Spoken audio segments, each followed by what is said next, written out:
Aloha everyone, my name is Armando. This video I'll be talking about the cultural impact of the plantation era in Hawaii. Okay. Now the plantation era was a period of sugarcane trade that spanned 180 years. From the first plantation on Kauai in 1835 to the last one on Maui in 2016. So, this era is directly responsible for cultural diversity of Hawaii.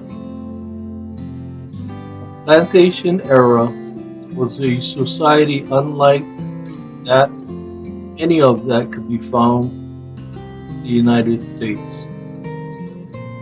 And the Japanese immigrant experience there was unique. The Japanese immigrants struggled to make lives for themselves in a land controlled almost exclusively by large commercial interests. I'm showing a picture of the old Koloa sugar mill on Kauai. That was in 1835. In 1875, the Hawaiian and part Hawaiian population represented 90% of the total population of 55,000. So more labor was needed for the growing sugar industry. Now there was something called a reciprocity treaty in 1875 that was signed between Hawaii and the United States. That was under King David Kalakaua, whereby it gave Hawaii exclusive rights to send the sugarcane to the United States tariff-free. And in return, the United States was allowed the use of Pearl Harbor as a naval base. So that was a reciprocity treaty, and that was renewed 10 years later too. But there wasn't enough labor for the growing sugar industry. Okay, so they needed more foreign labor. So they had to import more foreign labor. And by the turn of the century, however, the island's population had tripled, with the influx of imported Chinese and Japanese laborers, who by then accounted for 56% of the population. Now, immigrant laborers were sought from Asia and the Pacific.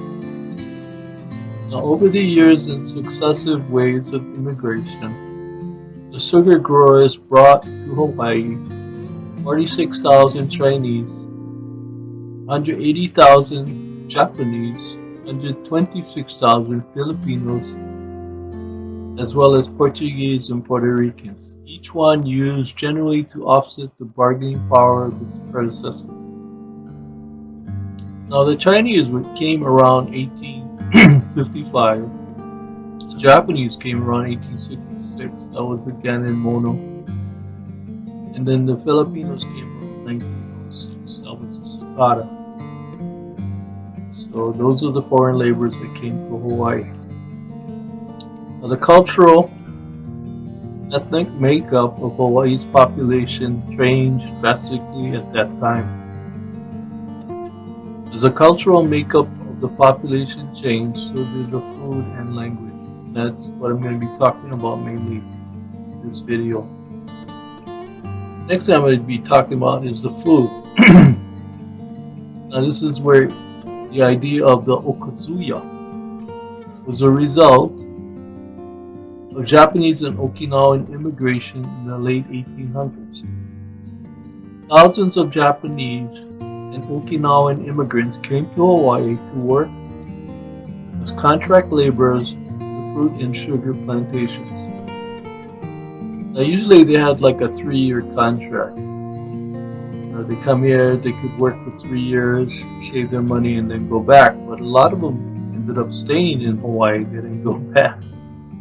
They made their homes here. Now the word Okazuya, Okazu, is the Japanese word for side dish. Ya means the Japanese word for shop, store. An Okazuya is a shop that sells many small side dishes. There are casual takeout lunch spots where you point to choose the individual items you desire. That usually makes up a plate lunch. Okay, I'm showing a picture right now of what I'm talking about. You have to have an idea if you go into an Okazuya and you pick one starch, and you pick one protein. You gotta have an idea. Otherwise, you're gonna be overwhelmed. You're gonna have a line of people waiting for you to decide what to pick. So you gotta have in your mind, you have to have an idea what you're gonna pick first of all. Now, while men labored in the plantation fields, women were doing household jobs such as cooking. Many of these women would eventually sell their cooked dishes to other plantation workers for additional income. These establishments were essential in the daily lives of immigrants, particularly for bachelors who did not have the resources or knowledge to cook for themselves. Okay? Now, the oldest existing Okazuya on Oahu is Sakia's. It was opened in 1935. Now, Sakia's is in Kaimiki, and it's across by Kaimiki High School, and it's still in operation today. It's a family-owned business, and it's been there for a long time.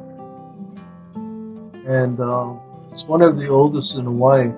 Now, one of the oldest in Hawaii was Nagasaku Okazuya Deli in Lahaina, Maui, which opened in the early 1900s, before it was destroyed in the 2023 Hawaii fire. Now, shifting from food to language, Pigeon English was developed as a way of communicating. I was talking about the plantation days now. Okay? Now,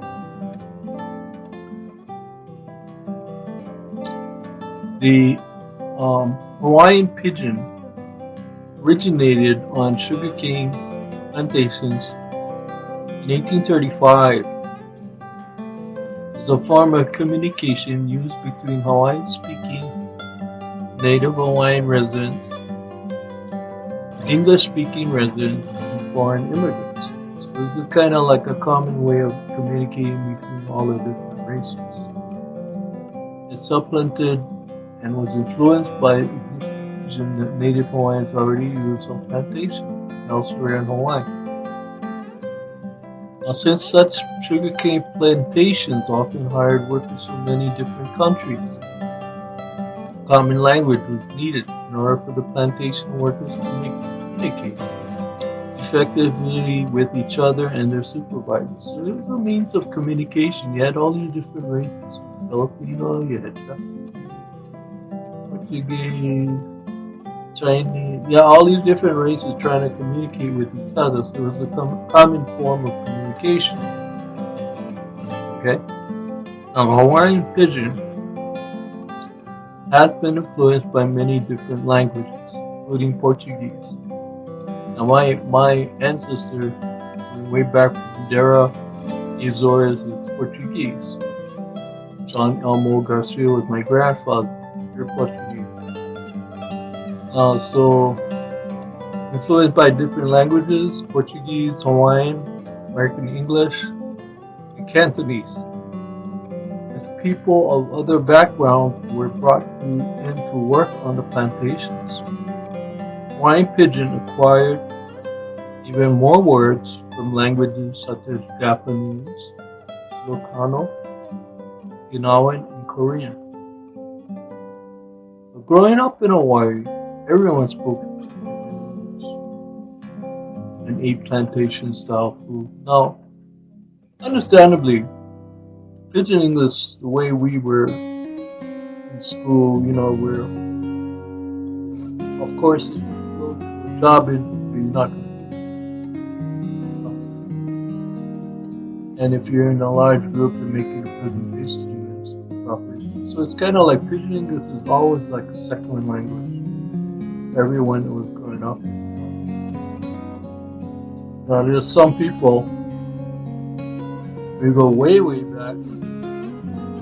I remember I grew up in the plantations. That was their language. So I don't condemn people who speak Pidgin because that was the way they could back themselves.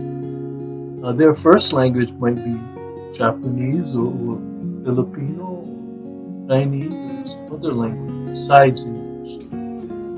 So to them, Pigeon English was like a second language also. Nevertheless, Pigeon English is something that unique to Hawaii. Everybody understood each other. We spoke. You say something like "takain" or "bombay," or those are the kinds of words that we spoke them out. Some words come out. Never mind, or things like that. We understand each other.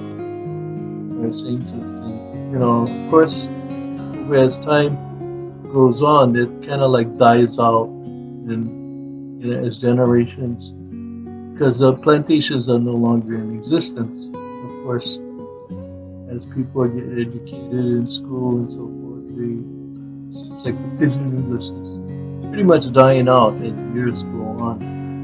Less and less people speak Pigeon English today. Anyway, that's I'm showing you more pictures of the Okazuya, the foods in Okazuya. And the only one that really carries on the bento style is Zippy sells this what they call zip pack, and I love the zip pack because it has pretty much something of everything. It has chicken, fish, some spam, teriyaki meat, some vegetable, and then they have rice with sake and a turnip on top. As you can see, it's really good, and I love it. I always order it. Anyways, that's a cultural impact of the plantation era on Hawaii, which is a lot. The food, language, many different ways there was the plantation era impact of Hawaii. Hope you enjoyed this video. All for watching. And ahui ho.